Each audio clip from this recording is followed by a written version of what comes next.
Listo. Bueno, ¿estamos? ¿Listo, Arch? Bueno, amigos, bienvenidos a otro capítulo aquí de La Cordada. Con café. Celebrando el capítulo Mentiras. 50. Ah, ok. Pero tiene que tomar. Tan tonto. No, pero es que esto tiene exceso de sodio. Este está en Tiene exceso de un- Y azúcares. más. Y azúcares. Bueno, Y azúcar. Hoy estamos celebrando el capítulo 50 y tenemos un invitado que está a la altura. un Bueno, invitado de 50. Esa es mi un altura, sí. invitado de 50 años ya. El señor Pirri. Bienvenido. Al capítulo 50. Sí, señoras y señores. Inaugurado. El famoso Pirri. ¿Quién lo va a presentar? Usted. Sí, Por weón. fin. No, Pirri siempre es, o sea, para mí, yo desde que soy chiquito he visto a Pirri ahí en la pantalla grande o chiquita en esa época, con sus programas increíbles de El Mundo según Pirri y todo eso. ¿Cuál es el programa que usted más recuerda de Pirri? Me acuerdo mucho cuando lo picaron abejas y casi se nos va. Casi nos quedamos sin Pirri. De eso me acuerdo mucho. Y me acuerdo también mucho de la presentación de la Isla de los Famosos, que Ok, saltó de sí. paracaídas. Desde un helicóptero. Llegó a ahí. Uy, sí, eso fue, 3.000 eso fue Eso buenísimo. y yo tenía, weón. no sé cuánto, ¿eso a qué año fue? ¿2000 por ahí? Como 2001. no, 2000, la Isla de los Famosos, ¿a qué cuentas ahora que la presentó Sebastián Tatán? Tatán. Y fue en el 2008. O sea, 2008. fue Esa, hace Eso fue 16 bueno. años. Uy, marica, Sí, vamos para Es que ya 20 mucho, años. mucho, La vida mucho se tiempo. pasa volando, sí. Sí. Maleja estaba Sí. joven y todo. Claro, Maleja, ¿qué? ¿Cuántos años tenía? Era una peladita. Era una peladita. Claro, sí, era yo soy- una pues, niña. Pues yo era yo era el cucho, pero pues no estaba tan cucho. Yo era el que los 30 y regañaba a pégale. todos. Tenía. En 30 y esa época pégale. estaba así, como 37, 37. Sí, no sé, por ahí, los 30 y algo. Sí, no, eso es que uno tiene muchos recuerdos de. Yo me acuerdo ver. mucho del capítulo de cuando habló con Garavito, weón. Uy, ese yo lo tengo ahí en la Ese cabeza. yo lo vi Muy ya grande teso, y saqué una muy teso. rutina de eso. Sacó una Una rutina de rutina de Garavito. comedia. Marica. Entonces tengo un chiste en el que lo mencionó el señor Pirri. Bueno, Y es re bueno ese chiste. Uy, eso estuvo muy teso. Eso es muy. esos fueron dos fases diferentes de la vida Sí, porque cuando salté del helicóptero en la Isla de los Famosos o cuando lo de las abejas, mi programa era más de Travel and Adventure. Y, Sí, claro. Pura Después aventura. me nació una mata de conciencia y me dio por hacer periodismo investigativo y el programa que me mandó al periodismo investigativo fue el caso de Garavito, que estuvo nominado a un Ok. premio Emmy. Ok. Que me acuerdo que Internacional. me mandaron una premiación en Nueva York, yo no la podía creer porque eso estaba Robert De Niro y estaba Al Gore. sí, con el, sí. con el smoking que me había prestado Ricardo Pava, ya, mi patrocinador. Y de pronto salen a presentar los premios y sale el presentador y dice, bueno, y en inglés, ¿no? Sí, Sino claro. que mi inglés no es muy bueno. Entonces, tenemos gente de todas partes del mundo, tenemos nominados de Inglaterra, de Holanda, y es que por primera vez tenemos sus nominados de Colombia, un aplauso. Yo, ya nos nombraron, qué orgullo. Y de pronto dice el man, y si llegamos a ganar, ojalá gane Colombia y nos vamos a celebrar. Y yo, "Este la hijo de Uy, mucho hijo de puta, mía". weón. Tremenda Y al otro día Y la gente cagaba la risa. Claro, el Sí, otro día claro. estaba ya, me fue a entrevistar la corresponsal de la W, que no me querían en ningún medio, y nadie habló de mi De- documental, de todo lo que, sino de que... Del y comentario. del comentario gononea del man este. Y lástima que no ganó porque la fiesta hubiera estado buena. Me lo hubiera invitado. Sí, pero les hubiera tocado a ellos aportar las sustancias Sí, porque claro, uno porque como ellos la carajo tienen las lleva toda. desde Colombia. O sea, además, todos los colombianos no somos así. Pero entonces, yo quiero hablar, porque es que yo creo que hay mucha gente, o sea, yo creo que todo el mundo conoce a Pirri, de eso estoy completamente seguro. O conocía a Pirri. Sí, últimamente me dicen mucho eso de, ay, te conozco desde cuando era un niño. Yo- O ahora las viejas ya Y no me justo piden lo la digo. foto para ellas, sino porque, ay, me regalaste una foto para mi mamá. A mí todavía yo todavía funciono. La foto en bola, la foto de la espalda, esa es la que le piden. Ah, uy, eso Sí. también fue re Esa es muy- famoso. sí, claro. esa fue muy buena. Re famoso, Uy, eso re fue famoso. famoso. Con los Se paró. indiecitos. ¿Quién carajo se le ocurrió coger y hacerle zoom out a la foto? Yo hice esta publicación por allá en Baja California, la hice por la mañana y salí al mar. Y me quedé desconectado todo el día. Cuando llego por la noche me conecto, hijo de puta. Nunca había tenido tantos comentarios ni likes. Claro, o eso sea, es. uno Mucha matándose, nadando al lado de una ballena para tener la foto y conmover a la gente. Y mire, Y todos viendo el culito. Muéstrale el culito. tricito Eso de es mondar era lo lo que que- necesitaba. Pero yo me acuerdo que usted hizo también, no sé si era el mundo según Pirri, no sé qué, que era como un videito. Especiales. Sí, no sé, Especiales. hablando de algo y estaba desnudo y iba poniendo como frutas. Ajá, Sí, esa, sí, esa- en esa- RCN. esa idea me la copié de una de las películas de este agente secreto chistoso. ¿James Bond? No, no, no. Chistoso. No, Antes de que era chistoso. era una Jimbo. caricatura de los agentes secretos que le hacía este actor que hace el doblaje de la voz de Shrek. Bueno, Ese. una escena pasa así. Uno canosito. Bueno, ese man, porque si no aquí nos quedamos en mi Alzheimer Sí. enredados. Entonces me copié la idea y hice una... Yo al final hacía como... Me daba unas licencias y hacía como unos sketches. Yo de humor, yo todo lo aprendí haciendo el programa. Sí, claro. Y me pareció divertida porque entonces lo que hacíamos era poner como unos melones, un banano, y me tocaba moverme de tal manera que cada vez que diera la vuelta coincidiera Con la fruta. para que no me vieran las bolas en televisión. Con el banano, o cuando si me volteaba, entonces en vez de las nalgas se veían las papayas Sí. esas. Papayitas. Y me salió muy divertida y Sí, eso es una pues gran escena. no se atrevía a hacer como cositas que la gente no hacía acá. Yo me inspiraba mucho en libros, películas, y decidí que Sí. uno podía contar las historias en televisión sin ser uno pues cineasta, simplemente un cinéfilo, utilizar las herramientas del cine. ¿Por qué no contar un documental empezándolo con un flashback, por ejemplo? Ok.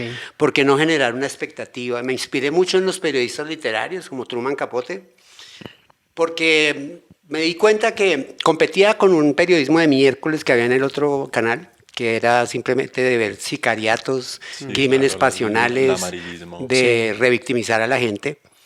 Y la gente agradece un buen contenido, pero hay que dárselo masticadito, toca contárselo de una manera muy interesante, engancharlos desde el primer momento. Lo único que uno no puede hacer como periodista es prometer algo que no va a cumplir o mentir. Y con esos dos principios entonces empezamos a hacer programas que, digamos, esto es algo que ya había hecho Germán Castro Caicedo hace muchos años en Colombia, Historia Antigua, pero pues crónica en televisión no se veía hace años. Entonces encontré una tierra en la que no había competencia.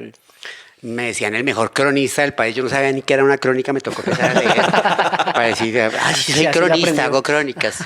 Y hacíamos crónicas, reportaje y básicamente documental y fue unos años maravillosos, la verdad. Se empezó a poner muy caliente después cuando me metí en el periodismo de investigación y finalmente me echaron por razones empresariales, que me hicieron un favor, pero la verdad creo que del 2009 al 2012 fueron los años más felices de mi vida, porque además yo siempre fui muy aficionado a la aventura. Sí. Pero soy malo, o sea, yo soy escalador, soy freediver, re mal, soy y lo hemos buzo, visto Malo escalando. paracaidista, pero en todo soy malo. ¿Pero en qué sentido? Pero le jalo a todo. ¿Cuál Yo malo? no diría que malo, diría que no es el No es mejor. malo. No soy el mejor y Pero estoy no es entre malo los... tampoco. Yo digo que está en el promedio, o sea, Pero está lo hace ahí. bien. Arriba del promedio. O diría. arriba del promedio, sí. Sí. De pronto en el buceo, pero digamos, por lo menos lo intento y me gusta mucho llegar. Hay gente, por ejemplo, la gente que salta en paracaídas y vaya a hacer un tándem. Eso es una sensación muy bacana, pero nunca sentirán lo que es tener uno la autonomía de saltar solo. Es que eso es otra. Igual pasa en la escalada, igual pasa en el buceo, en el freediving, en todos estos deportes. Y a mí sí me gusta llegar a ese punto y tratar de llegar lo más lejos ahí, porque ahí está la verdadera esencia de la aventura. Y pues, no sé si saben, es como una adicción por las descargas de dopamina que uno tiene, pero uno se empieza a ser adicto, ¿no? Uno quiere cada vez más, uno quiere más sensaciones. Es difícil a veces mantenerle la capacidad de sorprenderse, pero afortunadamente la naturaleza es tan grande y poderosa que por más que usted sea el tipo que escaló el Everest, siempre va a haber algo en la naturaleza que va a valer la pena explorar antes de que acabemos con ella, ¿no? Y bueno, y así fue que empecé. Y bueno, y listo, y chao. Gracias, Pierre. Siguiente. Pregunten más bien ¿Cómo fue esa transición que usted dice que le dio la felicidad? Porque fue cuando le llegaron las carticas y eso, porque se tuvo que ir del país, ¿no? Sí, Entonces, ¿qué tal esa transición? yo como lo que les decía, como hasta el 2012 fui muy feliz y decía orgulloso y sin mentir que que a mí me pagaban por hacer lo que me gusta. Sí. Y la verdad es que muchas veces se me olvidaba el cheque. Y además fueron años de mucha abundancia porque como no había nadie más de mi perfil en el país, y resulta que lo que yo decía de los deportes de riesgo, que le decía a toda la gente antes de que me dieran trabajo, miren, este es el futuro, ya están los String Games, yo llegaba con el cassette de VHS a mostrarles el programa de MTV Sports, para que me dieran trabajo primero en la revista Shock y luego en RCN, pues eso se cumplió y nadie más estaba como preparado para eso. Y yo pues venía de hacer una revista que yo mismo me había inventado, entonces encontré también el campo totalmente despejado.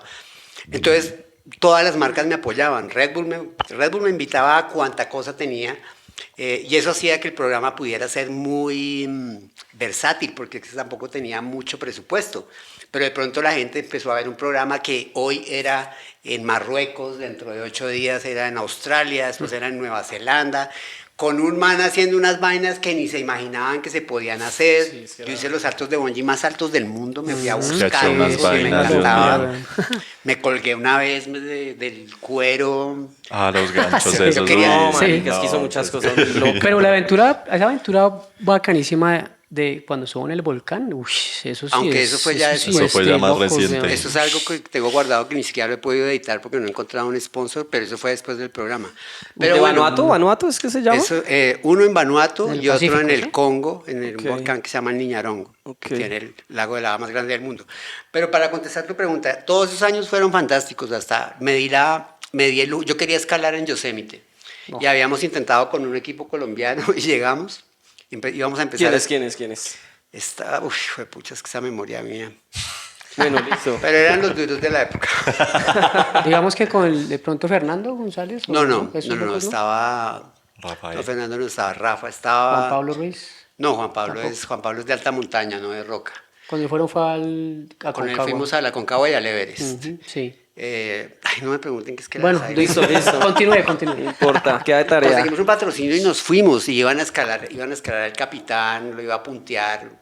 El man. Pongámosle Pepe. No, Pepe Mujica. Guzmán es ella, es una amiga mía muy... Katy Guzmán. Katy ¿Ah, Guzmán Katy? lo iba a escalar Uy. en punta o alternándose la punta con Lucho Salsa. Ok. Sí, Estuvo Y aquí nosotros también. íbamos a hacer una cordada al lado con los hermanos Franco, que además hacían cámara. Y nuestra idea era que ellos lo escalaran por un lado y nosotros por el lado ir documentando toda la subida. Íbamos a escalar, vamos a empezar a escalar mañana. Y esa noche fuimos como a la cafetería que hay cerca del campo 4, ahí donde se quedan todos los escaladores. Y de salida vi un letrero que decía warning. Y yo, uy, pues puta, ¿qué warning? ¿Qué significa Uy, warning? nos pusimos a mirar. Y decía, advertencia. Mañana a las 4 de la mañana empieza un frente frío que viene de Alaska y va a llover por 14 días. Uy, no. Y yo, y Preciso. uno colombiano con las predicciones Sí, que nos sirven para nada. ¿cómo era que se llamaba? Del tiempo, de esa época, el que predecía el tiempo. Bueno, Max Enríquez. que no le pegaba una. Sí. Entonces, Ahí todavía nadie le pega no, nada. ahora sí, porque hay muchos más satélites. Y Sí, en ahora Estados sí. Unidos son muy No, precisos. Estados con Unidos sí eso. es muy exacto, claro. Entonces todos decíamos, no, imposible, marica, no, hagámosle, Hagámosle. que eso no puede ser, que va a llover 14 días. 4 de la mañana empiezan a sonar las gotas contra la carpa. Puta, un día lloviendo, 2 días lloviendo. Nos fuimos hasta Red Rocks en la camioneta para contar algo, necesitábamos material para pasar en televisión. O sea, ¿no alcanzaron a pegarse a la pared? Nada. Afortunadamente. Uy, No, sí, qué no, embalada. qué Duramos embalada. buscando dónde escalar por los alrededores de California, llegamos a Nevada, nada, el fucking frente frío venía por todo el norte de Estados Unidos, no pudimos hacer nada. El patrocinador creía que yo me estaba robando la plata porque como estábamos en Red Rocks lo llamé de Las Vegas, dije, estoy en Las Vegas. Vagabundeando Se está allá. jugando la plata aquí. Que está documentando este man. Cuando por fin logramos, ya nos tocó volver, recuerdo esas cosas e irnos. Afortunadamente habíamos hecho algunas rutas fáciles, que inclusive Katy se había hecho una en free solo. Pues un 5-7 muy Ok, fácil, pero ok. pues como de 600 metros de altura. No, es que entonces, eso es otra cosa. con eso logramos armar algo, pero la gente que ya estaba en la roca duró 14 días allá colgado.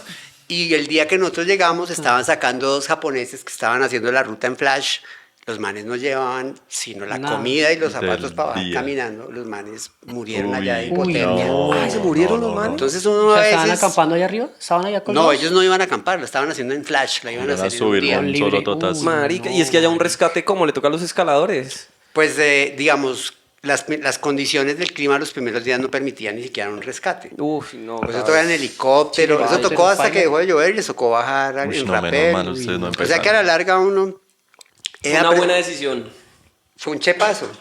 Y Ir a la digamos, cafetería. con el tiempo lo que le he cogido a la naturaleza es muchísimo respeto. Uf, sí, señor. Porque uno no tiene nada que hacer frente a ella más que pedirle. Yo mi espiritualidad la veo en la naturaleza. Ahora que voy mucho al mar me doy cuenta que, o por ejemplo en el volcán, uno que No, el volcán no, le da nada, por hacer... nada que hacer. Ese, Paila. ese Ahí es el queda uno. lugar. Yo he visto casi todo lo que ha hecho Pirri. Y yo creo que ese es el lugar donde se ha sentido más vulnerable de todos, ese volcán. En el océano me siento absolutamente vulnerable. Yo en el océano como que ya ni siquiera siento miedo porque sé que si algo va a pasar y si no, no va a pasar. Pero sí es el sitio más poderoso en el que he estado. Es, digamos, uno metido, porque nosotros nos metimos 400 metros adentro No. del volcán, con unos trajes como de astronautas, casi al lado del lago de lava. Y era increíble porque la tierra vibraba todo el tiempo, no era como qué estar miedo. parado en un Demasiado. buffer, como en En un cuestión de parlante. segundos se lo lleva uno, chao. ¿Sí o no? Baila. Sí, lo que pasa es que los volcanes que son expuestos y tienen el lago de lava expuesto son mucho más estables que los volcanes que son activos pero están tapados, porque esos son como una olla a presión. Entonces digamos que eso le da a uno unas ventanas de tiempo en las que uno, como guardando las proporciones, como ir a una gran montaña, a uno le puede tocar una avalancha como puede que no, pero usted más o menos puede evaluar Sí, predecir un y poco. predecir un poco el comportamiento y ver la ventana en la que puede meterse al sitio. No te respondí tu pregunta. Pues sí, muy feliz hasta el 2012 y después, Todo ese media hora. después me metí a hacer una historia sobre una de las agrupaciones criminales más peligrosas que hay en este país. Entonces, pues me mandaron a hacer la vuelta.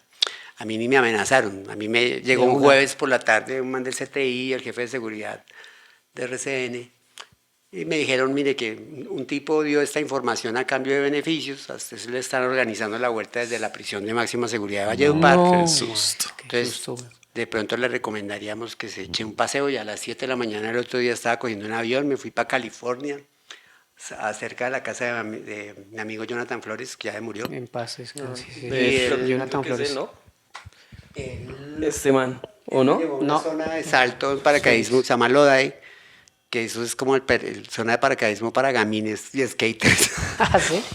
Habían saltos a $5. Uy, Salían aviones todos los días y unos manes muy No. crazy, pero Saltos muy sin pro. paracaídas. Qué nota. Entonces, pues nada, yo Cinco. saltaba 10, 15 veces al día y dormía No, allá en los claro. hangares y me bañaba en los baños públicos. Chimba. Me comunicaba una vez por ahí cada 15 días hasta que me organizaron aquí un esquema de seguridad y volví. Y después de que volví, pues fueron unos años muy difíciles. Ahí se me corrió el champú, entonces me diagnosticaron con depresión, ansiedad, hiperactividad, incapacidad para concentrarme, insomnio. Uy, tenía Estaba el miércoles. todos los males. Entonces, después, como en el 2015, dije, no, yo ya no aguanto con esto. O sea, si sigo aquí, o me matan estos cabrones o me van a Será Me morir. mato yo, sí. Toca hacer algo. Entonces me tomé un sabático y atravesé todo el Pacífico Sur, arranqué en la isla de Pascua, toda la Polinesia Francesa, Tonga, Samoa, ahí pasé a la Melanesia, Fiji, Vanuatu, Isla Salomón, Nueva Caledonia, Papúa Nueva Guinea, luego allá me pasé al locura. Índico, Singapur, Maldivas, y luego finalmente me fui al norte de Canadá a ver las auroras boreales y conocer los Inuit. Y fue un año espectacular, me hizo reconectarme Tremendo conmigo paseo. porque eso de hacer reportería Y eso nada, eso lo registró, o sea, fue un no, y fue una hueva paseo porque súper... me fui con el pensamiento de no, ya he hecho mucha televisión, voy a disfrutar, no voy a grabar. Yo digo, pucha, hubiera tenido el canal de YouTube activo. Ok. Claro, eso Porque hay estaría... cosas que todavía tengo guardadas de ese entonces, pero... Pero sí tiene documentos ahí. Sí, tengo, Ah, tengo bueno. mucho guardado. Pero igual no me arrepiento, igual yo necesitaba un año Sí, de claro, no estar para- pensando de en vivir. editar, escribir, sino en simplemente disfrutar. Esa transición, Pirri, digamos, de televisión a otras redes, muy jodida, muy difícil. Pues digamos que a mí me pegó muy duro en el sentido de que uno no me lo esperaba, la verdad. Fue una chava muy rastrera y como dicen los gringos, out of the blue. Yo no la vi venir. Ok. Entonces, y cuando me llaman, o sea, el programa ya se iba a reiniciar, ya me habían dado presupuesto, tenía 25 personas contratadas, teníamos 10 programas ya grabados. Y me habían llamado así diciéndome, es que necesitamos que nos ayudes porque el rating del domingo está caído. Es que RCN inclusive me dejó un salario simbólico durante el sabático. Cuando yo me fui me quería mi resto. Tremendo, claro. Pero cuando volví empecé a investigar al que no era y bueno, no tengo pruebas para demostrar por qué me echaron, pero me llaman un día y de un día para otro me echan. Chao. A los 8 días me dan el premio India Catalina y yo la verdad era que tenía un mar de confusión. Me pegué una perra en esos indios Catalina. Para eso son esos premios. Que lo diga el maguito. Sí. Y Están hablando entre Catalinas, entre indias Catalinas. creo que bueno, ¿cuántas se ha ganado? Solo voy una nomás, voy una. Pero tengo 30 años. Todavía aguanta. Ese dolió. Al hígado. Bueno, yo tampoco es que me haya ganado muchos. Pero no, quedé totalmente desubicado pero 2, 3 meses después me di cuenta que me habían hecho un favor. Porque yo siempre le decía a la gente, por ejemplo, a mí me pedían muchas charlas para empresas y le decía a la gente, es que es muy fácil caer en la monotonía, en la zona de confort. Y cuando usted menos se da cuenta es que le pasaron 3, 4, 5 años ahí de su vida, esperando que las cosas vengan, hay que salir a buscarlas. Y sin darme cuenta yo había caído en eso, pero además en una monotonía que era totalmente destructiva porque me estaba acabando. A mí ni siquiera las amenazas era responderle las cartas a los abogados de Uribe, a los abogados de los hijos de... La primera vez que le llegaron una carta a un abogado como Lombana, queda uno ahí... No, muerto el susto, porque uno no sabe de leyes, las cartas son súper intimidantes. Pero después descubrí que RCN tenía un departamento jurídico y que uno les llevaba allá a ellos Sí, y ellos se encargaban de todo. Le hacían la tareita. Ellos se encargaban de todo. Y pues fueron unos años duros, igual no me arrepiento. Yo también siento que tenía el privilegio de tener una cámara y un micrófono, pero también la responsabilidad de tenerlo. Okay. Y aunque fueron duros esos años, destapamos muchos mierderos, paramos muchos atentados de corrupción que se iban a cometer contra el país, logramos que se hiciera justicia en muchos casos, le mostramos el país a la gente, el otro país, el que la gente en la ciudad no ve, cómo es ser un desplazado, cómo era ser un soldado en esa guerra contra las guerrillas y que pisaran una mina, cuál era su realidad después de las medallas y, ay, nuestros soldados, qué guerra quiere, después el man allá botado solo. ¿Por qué alguien se hacía guerrillero? ¿No? Porque es que esto aquí lo volvieron, era que buenos y malos, y resulta que buenos y malos es los poderosos, pero los demás, la pobre gente en este país es instrumento del destino. Y la mayoría de los guerrilleros que conocí en ese entonces eran chinos campesinos que les había tocado escoger o paramilitar, o guerrillero, o soldado. Sí, No. Los que llegaran primero. Entonces, bueno, eso fue muy satisfactorio, pero ya pagué mi cuota de eso y la pagué con la salud mental. Entonces, cuando regresé y me echaron en el 2016, después de que me repuse, de que mi ego se repuso de que me hubieran echado, empecé a descubrir que me hacía falta esa esencia que redescubrí en el sabático. una aventura. Me acordé de ese volcán porque yo vi la imagen de ese man metido en ese volcán con el traje de astronauta en Vanuatu. Y pregunté si eso se podía hacer. Y me dijeron, sí, vale $60,000. No más. Ya puesto en la isla. Y yo, Ay, joder.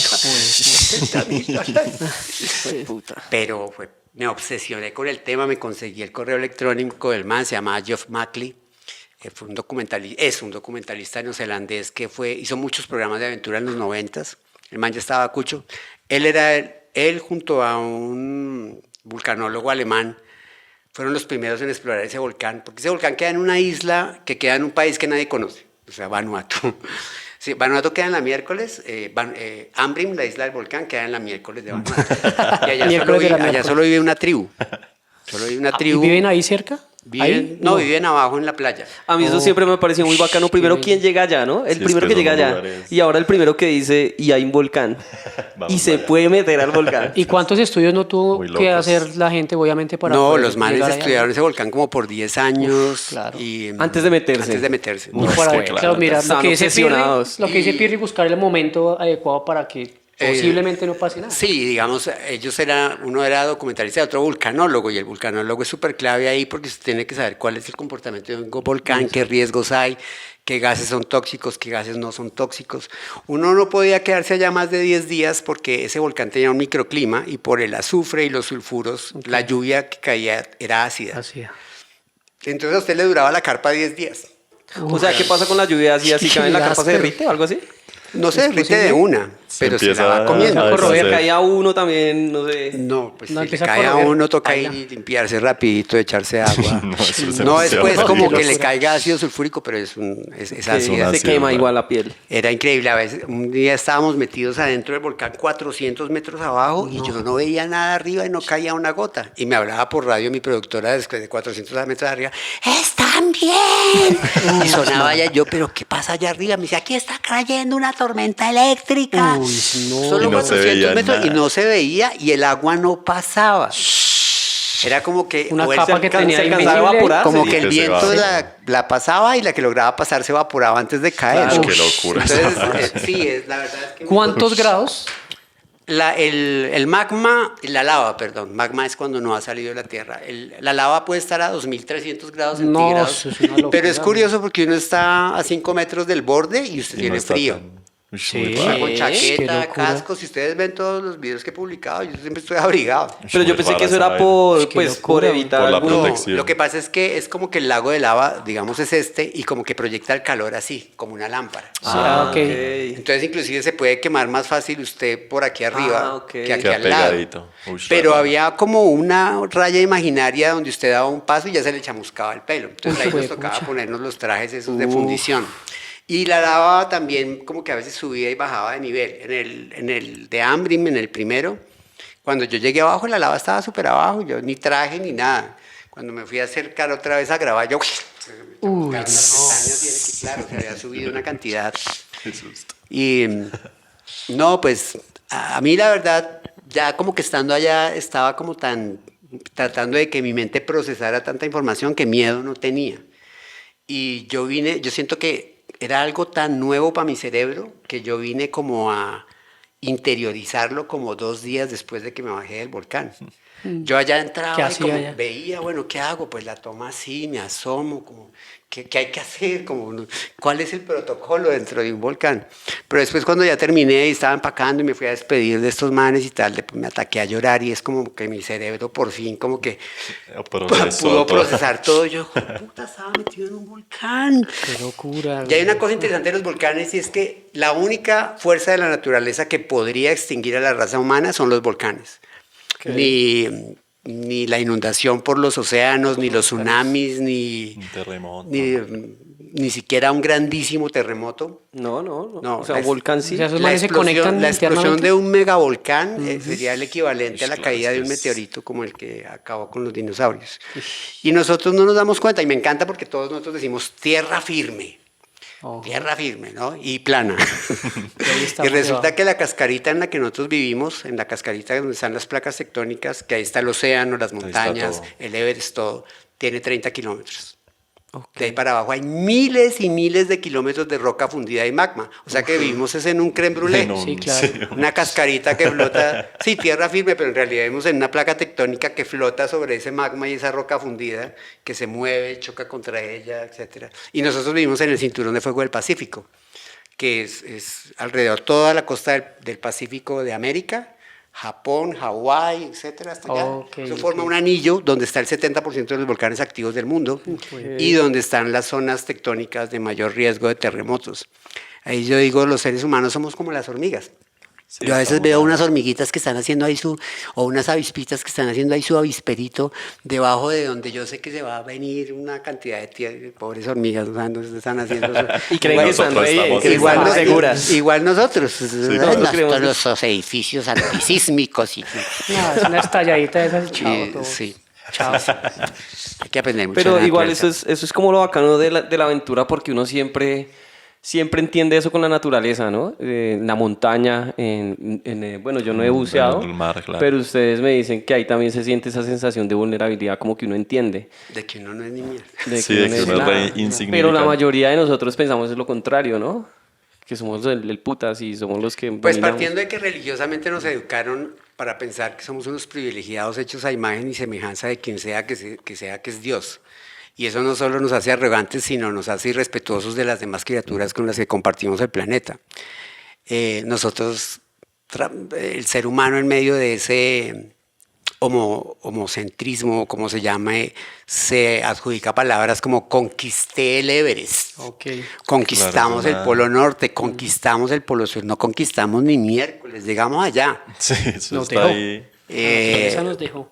Pero digamos que a los que nos apasiona la aventura y hemos tenido el privilegio y cada vez más dificultoso de estar en contacto con el mundo natural, eso lo hace a uno muy humilde, en el buen sentido, ¿sí? Es que es raro ahí porque yo veo mucha gente que ha hecho también mucha aventura, pero al contrario de ser humilde es todo lo contrario, ¿no? O sea, ya tiene el ego así por las nubes y está como esa linecita entre el que es muy humilde y el que no. El que ya está así, Lo que pasa es que muchas veces el muy humilde no es el que llega a la ciudad. El muy humilde es hasta el más putas de los putas más arrogante, digamos que es un montañista, y lo coge una avalancha allá arriba Ahí arriba el ya man se va a volvió. estar pidiéndole a los santos en los que no cree, diciéndole al mundo que por favor, y en ese momento es la criatura más humilde del planeta. Ya que uno lo traduzca aquí a su vida diaria es otra cosa, pero pues, y es una humildad frente a la naturaleza, ¿no? Digamos, porque igual está el espíritu de competencia y el día que uno se hace una ruta que no había hecho, pues uno se siente un putas y tal cosa, pero es esas magnitudes y ese verse tan insignificante. como ser humano. Allá, Ajá. pues, digamos, ahorita que estuve en Potrero Chico escalando el año pasado, que hicimos una pared de 820 metros, Con carito. yo después miraba las Qué tomas daño. del dron y decía, marica, Sí, que no un hay puntico ahí. Qué chimba. Y eso me causa emoción y al mismo tiempo digo, uff, gracias naturaleza, Por dejarme porque no ahí. nos llovió, por dejarnos pasar por ahí, porque no nos cambió la temperatura, en fin. Yo he escuchado, bueno, siga. No, no, siga.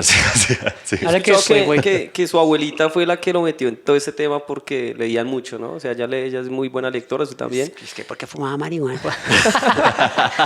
También fumaba marihuana. No, no. La abuelita.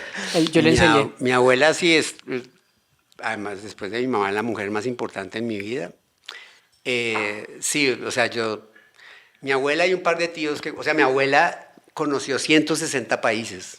Y pues mi abuela es de otra época. Aventurera. Mi abuela es de cuando ni siquiera las mujeres estudiaban en la universidad y ella fue de las O pocas. sea, que ella era estudió en la aún más universidad. aventurera. Aventurera. Sí. Pero era una señora súper conservadora, súper Ok. católica, en eso nos diferenciábamos mucho. En la vida dijo una mala palabra. Ok.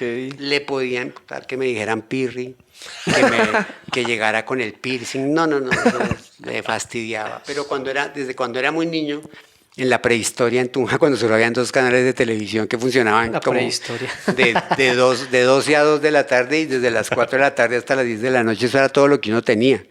Hoy hay toda la información al alcance de la mano. No, era la casa del amigo que tenía el Betamax, que tenía el concierto de Kiss en Betamax. Sí, claro. Armábamos conciertos. Allá en Ahí era el Tunja, todo. encargándole Con las así, toda loca. a la prima que iba a ir a Miami, ay, tráigame una camiseta, por favor, del Def Leppard, de lo que sea. En ese entonces, uno ávido de información. Afortunadamente, mi abuela era mi Netflix cuando yo era bien chiquito. Me leía un capítulo de un libro todos los días y me lo dejaban continuar. Entonces, era la serie completa. Re bueno. Buena. Hasta que un día estaba leyéndome el último de los Mohicanos y faltándome el último capítulo, cerró el libro y dijo, bueno, mijito, ya eso yo no le voy a leer más. Si usted quiere saber en qué terminan estas aventuras, le toca que usted las encuentre. Aprendí a leer y a escribir en ¿Cuál 6 libro meses. usted se acuerda que usted diga, uy, ese libro a mí me... El último de los mohicanos, de La isla del tesoro, Las aventuras de Tom Sawyer. Ah, Me encantan sí, las son cavernas buenas. por el final de Las aventuras de Tom Sawyer y Huckleberry Finn. Y mi abuela también, entonces, me traía las revistas de National Geographic en español, porque no se no, es conseguían, que re entonces me las bien. traía de los viajes.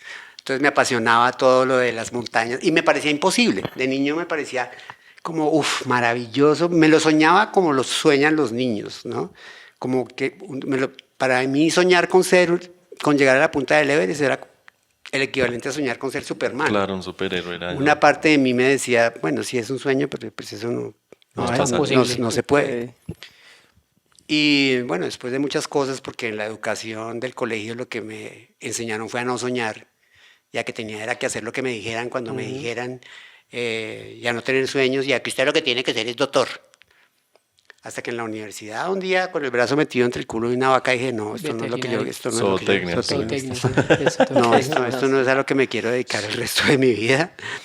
Y ahí... Pero sí, sí fue literal cuando usted tenía ya la mano allá. La vaca ya. Sí, Mierdita. yo tenía una obra en la que El decía... toro mirándolo también, así, Una ¿no? obra que es un monólogo que presentaba en teatro, en el que decía que la vaca me hablaba. Obviamente yo lo literalicé ahí Sí, un claro. poco para ponerle un poco de humor, pero sí, fue una mañana ya metido y ni siquiera fue por el asco, sino por...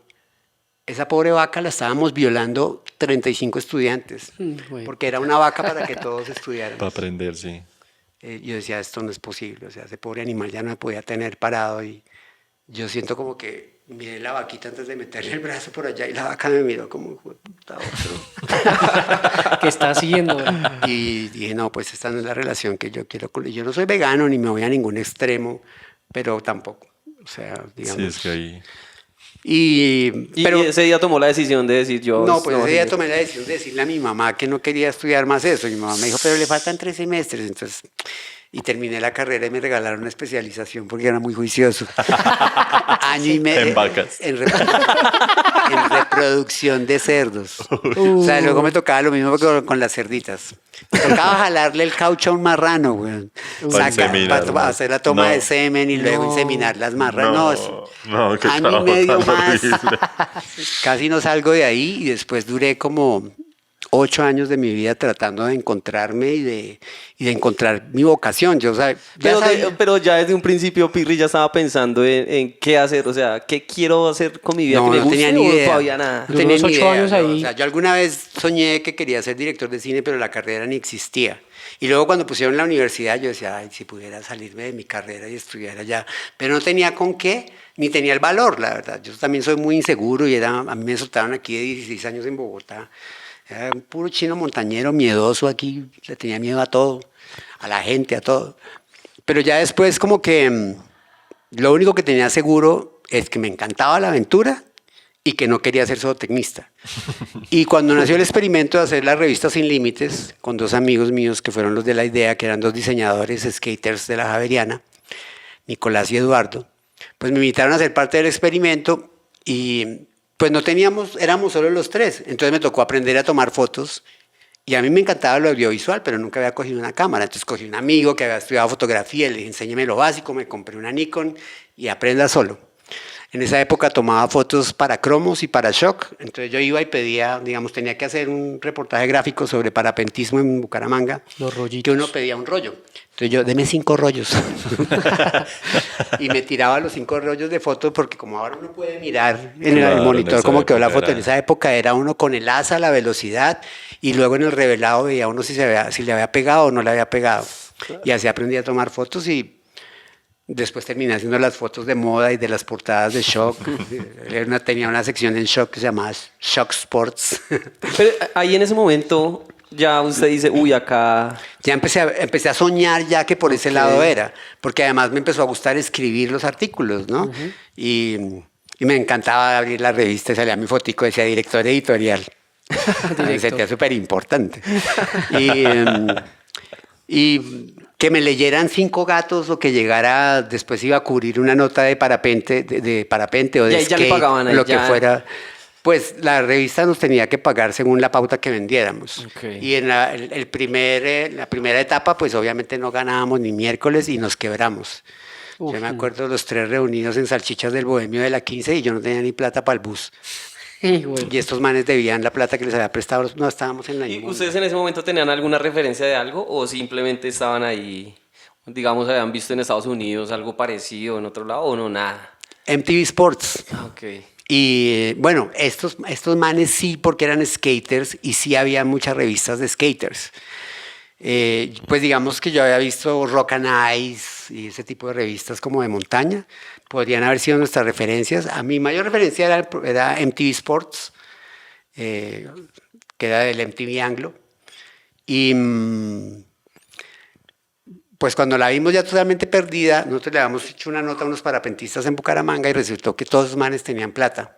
Entonces nos llamaron y nos dijeron, ¿qué pasó con la revista? Y les contamos. Entonces los manes nos llamaron a Bucaramanga y los manes volvieron a refundar la revista ya con el nombre muy Mundo Sin Límites. Ah, qué chimba. Entonces un porcentaje era nuestro, muy pequeño, pero teníamos sueldo. Y teníamos oficina aquí cerca y todo. Yo no la podía creer. Ya tenía dónde llevar las viejas.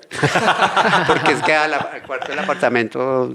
Yo vivía en un cuarto de servicio del apartamento de un amigo. Que era Buena aventura también. inmunda. Sí, Firri, pero aventura, usted ahí, sí. cuando ustedes están haciendo la revista, usted ya tenía una referencia para hacer su primer, digamos, un salto en bungee, algún deporte de No, cuando aventura, empecé la ¿o después? revista yo ya había traído las primeras cuerdas de bungee a Colombia. Usted fue el que se yo las lanzó a traje en bungee. el 93.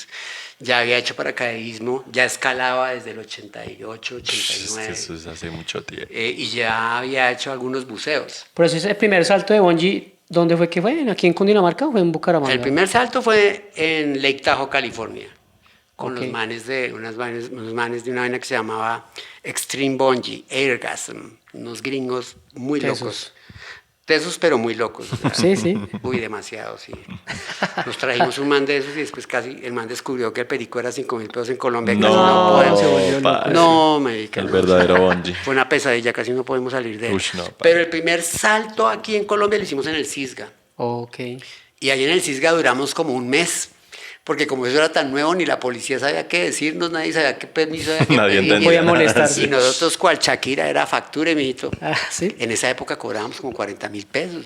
Uy, sí. Bueno, mi Uy, novia, claro, Odil, les iba a de la época era con un canguro lleno de plata, nunca habíamos visto tanta plata junta. Pero luego nos dio por hacer un parque de bungee y eso nos quebramos. Bueno, fue una gran- Pero Pirri le está fue todo bien. el se tiempo perdió la así. plata, se Nos perdieron llenamos, nos amigos, tal quebramos. cosa, pero bueno, fue una gran experiencia y lo que me queda es que, a ver, yo trabajaba en un bar de noche, había renunciado a mi carrera, no tenía un peso en realidad, pero empecé haciendo puenting Ok. con la cuerda de la escalada. Y de eso, de ese puenting y de esa idea y de una escena que vi en una película que se llamaba Vivir y Morir en Los Ángeles, no sé cómo, en qué momento, convertí esa escena que veía tan distante en una realidad, ¿no? Y esto puede sonar un poco de cajón, pero es como, fue mi primer sueño hecho realidad. Yo alguna vez me soñé, yo decía, yo veía los programas de MTV Sports y estos manes haciendo esas locuras en puestas en Estados Unidos. Yo decía, yo quiero hacer eso. Y la mitad de mí no creía. O sea, esa mierda es ¿Usted imposible. ahí cómo hace para tomar esas decisiones? Ahí en ese momento usted, ¿de qué se pega para tomar la decisión? Pues hay un Dr. Jekyll y un Mr. Hyde dentro de mí. Entonces el Dr. Jekyll es, no sé, ¿para qué se pone con huevonadas? Usted no va a poder con esa miércoles, eso es muy caro, eso es imposible, nadie va a creer, ahorre celoso. Bla, bla. Y a veces sale el Dr. Hyde y dice, no, ni mierda, puta, por lo menos intentemos. Entonces, por ejemplo, yo empecé con los saltos de puenting.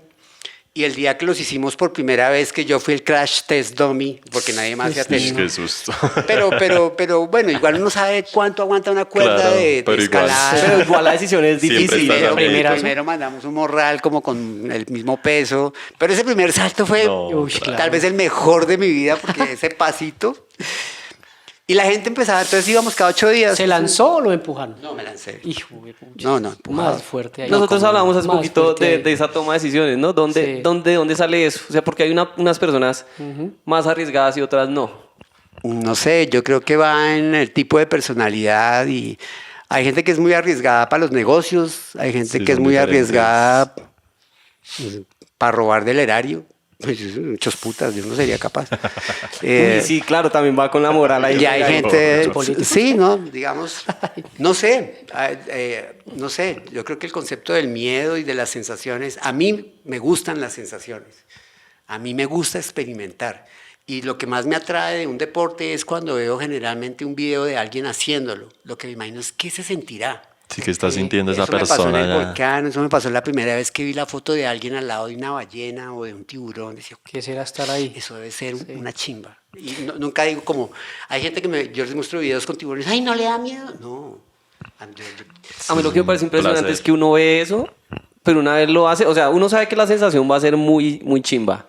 Pero una vez lo hace, eso es, o sea, eso es mil No, veces esa- mejor. Es esa- o otra sea, cosa uno, que no se uno- puede. uno solo se imagina esas sensaciones comparándolas con cosas que haya sentido ya. Y Y cuando lo haces es algo que totalmente nuevo. nunca se había sentido. Claro, Entonces, no, como- el primer salto en paracaídas uno solo, el primer salto en bungee, su primer freedive con un tiburón blanco, por ejemplo. Esas son cosas que uno... Y para mí ese es el condimento de la vida, ¿no? Sí. Esos momentos, la felicidad nunca va a ser un estado permanente, pero en esos lugares y en esas acciones es cuando más he sido feliz. Y es increíble porque es como una droga muy poderosa. Porque después de la descarga de dopamina yo quedo con unos estados de euforia, así como si me hubiera comido, no sé, me hubieran dado tusi o quién sabe qué vaina es esa. Y quiere más, y quiere más. De esas vainas que mete ahora la muchacha. Popper. Que eso lo he escuchado. ¿No? Pero quedo por horas como... Qué chimba. A veces es como hasta demasiado porque luego se bajonea uno un poco. Claro. Pero sigo persiguiendo esas sensaciones y el mundo no deja de sorprenderme y ahora que he descubierto nuevas cosas en estos últimos años, el freedive, la principal, es como... no deja de sorprenderme el océano. Ahora me va a llevar al mago, a Noruega. Nos Vamos vamos a de hacer viaje. freedive con orcas. Bien, qué chimba. Es difícil. Muchas veces la gente me pregunta sobre esto y la verdad es muy difícil describirlo con palabras.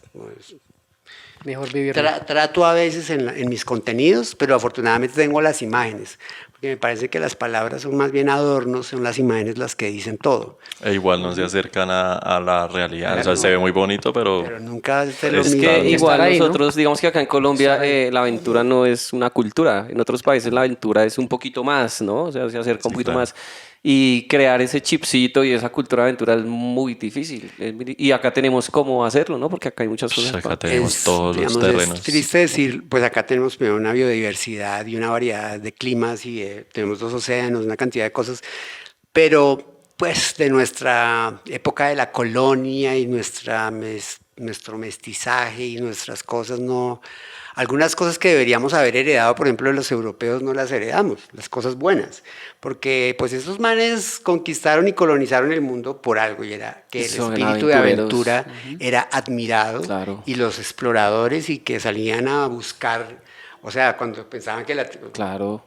era una cosa muy respetada que quedó en la cultura de ellos, ¿no? Entonces, por ejemplo, usted ve en Suiza, en Francia, en Italia, y ser montañista es una cosa muy respetada por la gente. Y si el personaje va a completar sus 14 8000, es como si ganara el Barcelona o como claro. si... Una vez vi llegar aquí una carrera de veleros que se llama la carrera del café, la ruta del café, Le Havre, Cartagena. No había un colombiano viendo la llegada de esos veleros y habían helicópteros de la televisión francesa, de la televisión italiana y estaban esos hoteles de 5 estrellas llenos de una gente europea que se había venido solo a ver la final de esa carrera. Uno ve y la gente de la costa no nada, man. Les da mamera el mar, les parece como ñero. Ajá. Ah, que me meto por allá. Pero bueno, pues digamos, también hay una parte de nosotros que sí nos pica eso, tal vez a mucha gente antes también, pero no había mucha información o no había mucho apoyo, porque aquí hace unos tiempos ya había unos manes que ya hacían a la Delta, o cuando ¿Cuál fue ese primer aventurero que usted vio, colombiano? Marcelo Arbeláez ¿Y Juan Pablo? y Juan Pablo. Y toda esa cochada, ¿no? porque esos Los eran de como las 7 cumbres. ellos escalaban ya en roca y uno iba a hacer rutas en Suezca y encontraba un taco de madera que habían dejado en vez de un seguro porque no habían seguros. Ah, no, eso lo puso Marcelo. Eso lo puso gente tal muy otro. loca. Eso era- Locura, sí. no, pues unos tesos. Sí, claro, muy Con lo duros, que había. muy duros. Con lo que había, sí. Sí, Y mucho bueno, nivel. ya después vinieron otras generaciones y ahora estamos en un momento en el que siento que Colombia se está quedando un poco, porque, bueno, tenemos una campeona mundial de downhill juvenil, hemos tenido manes retesos en downhill masculino como Marcelo Gutiérrez, hemos tenido mucha figura, pero se queda ahí, ¿no? Inclusive el mismo BMX ahora que pues ya no nos va a durar para toda la vida nuestra medallista olímpica. Mariana. Y no, Mariana no sabe uno qué viene. Y yo veo que en los otros países sí se está llegando pues a esto de que sean deportes olímpicos de estas prácticas, que además a mí me encanta porque obligan a la gente a estar en contacto con la naturaleza y necesitamos que la gente esté en contacto con la naturaleza. Y yo veo que Colombia como que... El apoyo, ¿no? Y De sí, arranco apoyo ahí que sí, no sea. no, el apoyo. Pues Pero yo pienso que estamos- vamos en un proceso como bueno porque por lo menos ya no hay guerrilla donde se pueda hacer deporte de aventura o ya se puede acceder más fácil, ¿no? Pues a unas partes y En a unos otras lugares, no. sí. Otros porque- que no se saben. Pero entonces por lo menos nosotros hace poquito que estuvimos en el Guaviare se nota que ya están saliendo de eso, no sé qué, o sea, se ve una luz. Y puede llegar gente aventurera y decir, acá podemos hacer esto. No, pues sí, muchas cosas buenas han pasado, no lo niego, pero lo digo es que me siento que estamos atrasados con muchos otros países. Ah, eso sí, Claro, claro. O sea, no, si uno estamos pone a re ver, lejos. sobre todo, por ejemplo, la escalada, hay muy buenos escaladores, Sí, muy sí, talentosos sí, en sí. Colombia, pero como no hay campeonatos oficiales, apenas la federación la están creando otra vez, y se necesita que haya ese fogueo, porque los escaladores colombianos tienen que salir y competir con los de México, con los de Brasil, con los de Chile, que son muy buenos, porque ahí es donde van a coger nivel. Y espero que eso venga. Bueno, y tampoco se puede negar que ahora hay como 5 nuevas zonas de escalada, ahora hay Sí, muchos sí, sitios sí, nuevos mucho de más escalar. lugar.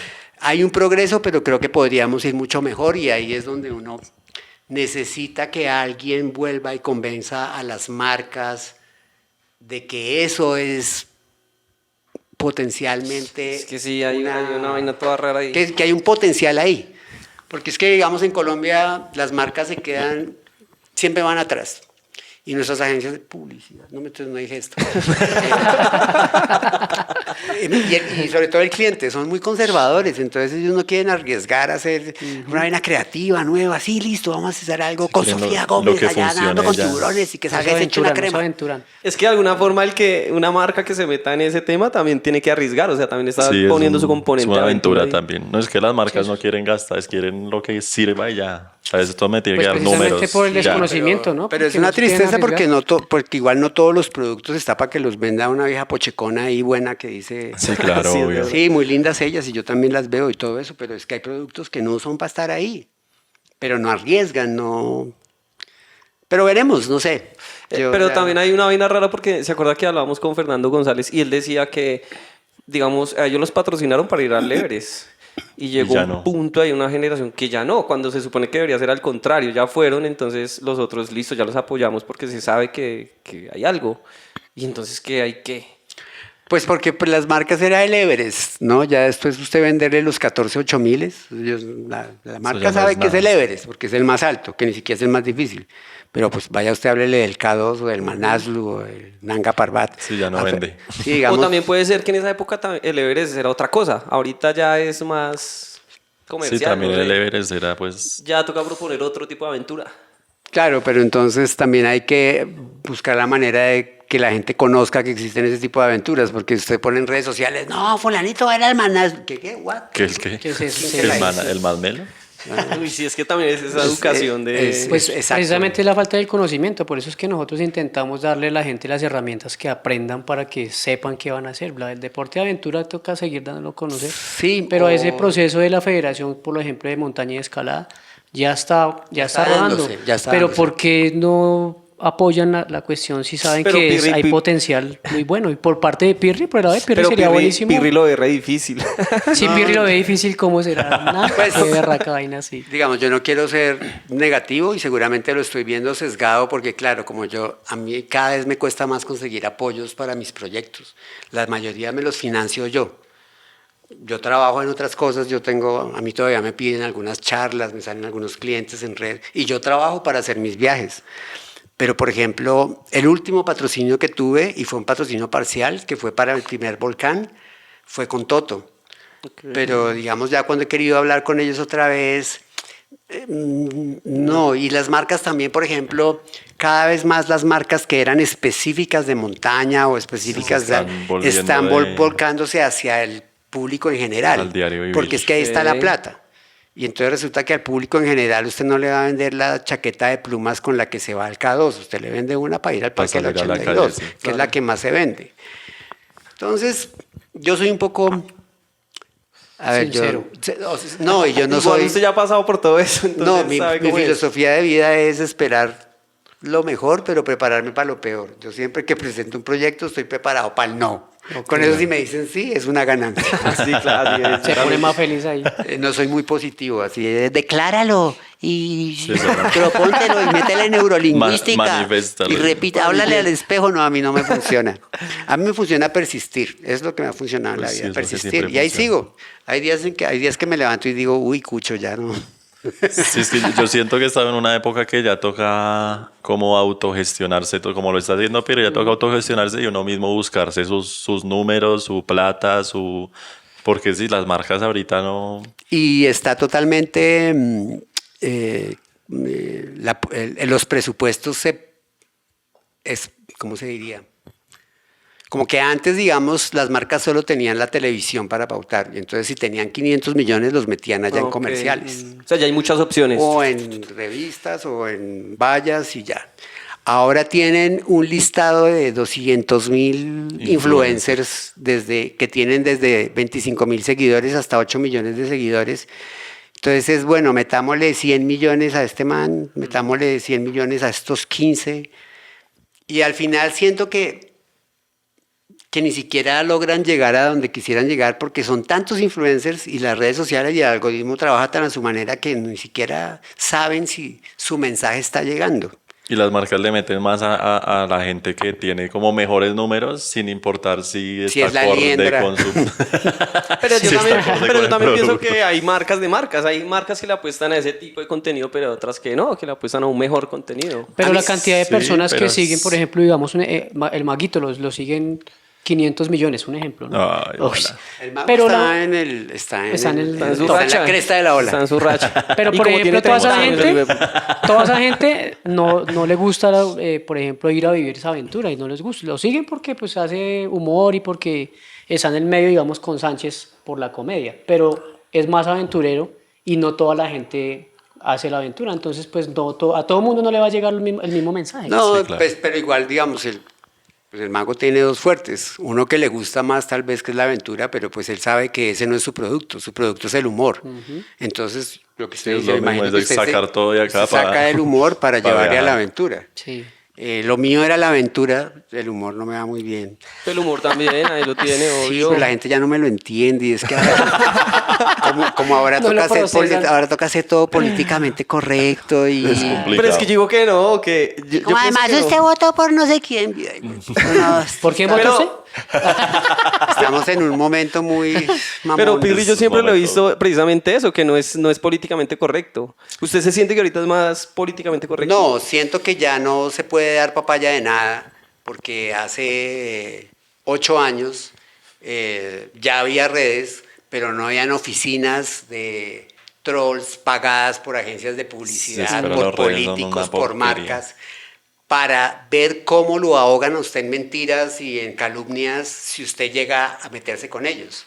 A mí la gente vive hablando de las teorías de la conspiración. No, que los demócratas toman sangre de niños y hacían sacrificios en una pizzería en Nueva York. Y hay millones de gringos que se creen eso. Y las conspiraciones sí están ahí. ¿para qué se busca teorías de la conspiración si las conspiraciones están ahí? Sí, la realidad es más... La del petróleo, la comida, la ultraprocesada. ¿Cómo así que la última COP la patrocinó Coca-Cola? Eso no tiene sentido. Okay. Y la gente buscando teorías de conspiración en otra parte. Okay.